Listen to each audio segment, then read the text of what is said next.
더불어민주당이 당원 86%의 찬성으로 당헌을 바꿨습니다. 내년 4월 재보궐선거에 후보를 내기로 했습니다. 이를 두고 야권에서는 피해자에 대한 3차 가해다, 시민에 대한 모욕이다라면서 일제히 비판을 쏟아냈습니다. 국회로 가보겠습니다. 최하영 기자.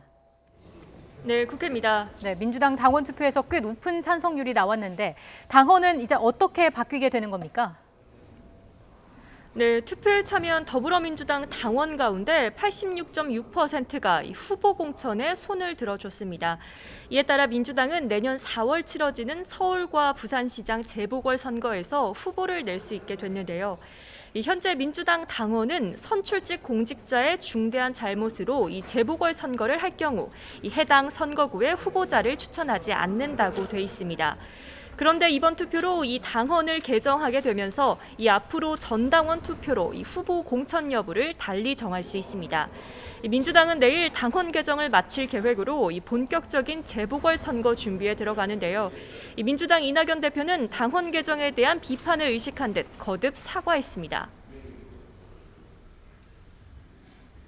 보궐선거를 치르게 한 저희들의 잘못이 면해지는 것은 아닙니다. 서울, 부산 시민을 비롯한 국민 여러분께 다시 한번 사과를 드립니다. 피해 여성께도 거듭 사과드립니다. 그러면서 철저한 검증으로 가장 도덕적이고 유능한 후보를 찾아 유권자 앞에 세울 것이라고도 강조했습니다. 하지만 이를 두고 야권에선 일제히 비판이 쏟아졌습니다. 주호영 원내대표는 민주당원의 비양심 86%가 공표된 것이라며 피해 여성들에 대한 제3차 가해라고 날을 세웠습니다. 아침 회의에선 조변석계라는 비아냥도 나왔는데요. 들어보시죠. 성인지 감수성 교육까지 했던 정당이 어째서 조변석계 정당이 되었는지 국민들은 궁금해하고 있습니다. 표만 되면 공정도 정의도 윤리도 국민도 없는 정당입니다. 또 정의당 역시 당원을 전당원 투표라는 비겁한 방식으로 무력화시킨 것이라며 민주시민에 대한 모욕이라고 비판했고요. 국민의당은 내년 보궐선거에 후보를 내려면 이낙연 대표가 광화문 광장에서 석고대죄를 해야 한다고 요구했습니다.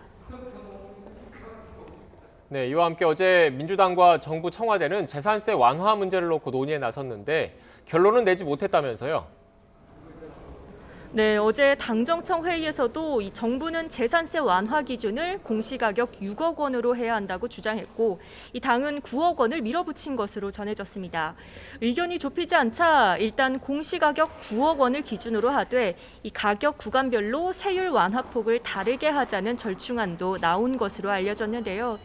재산세 완화 방안을 두고는 민주당 내부에서도 의견이 모이지 않는 분위기입니다. 오늘 아침 회의에선 노웅래 최고위원은 재산세 완화에 힘을 실은 반면 수원시장인 염태영 최고위원은 지방자치단체의 재정난을 언급하며 사실상 우려를 표했습니다. 이와 함께 당정청은 주식 양도세를 부과하는 대주주 기준도 논의했는데요. 현재 10억 원인 대주주 기준을 3억 원으로 강화하는 정부 정책 방향에 대해 민주당은 2023년까지 유예하자는 입장을 전했고 정부는 대주주 완화 기준을 3억 원에서 5억 원으로 수정하는 안을 제시한 것으로 파악됐습니다. 당과 정부의 의견이 좀처럼 좁혀지지 않는 가운데 당정은 이르면 이번 주 안에는 결론을 낸다는 방침입니다. 하지만 정의당은 이런 논의 자체가 조세 정상화라는 정책 목표를 무시한 내년 보궐선거를 위한 보여주기식 전략회의라고 지적했습니다. 지금까지 국회에서 전해드렸습니다.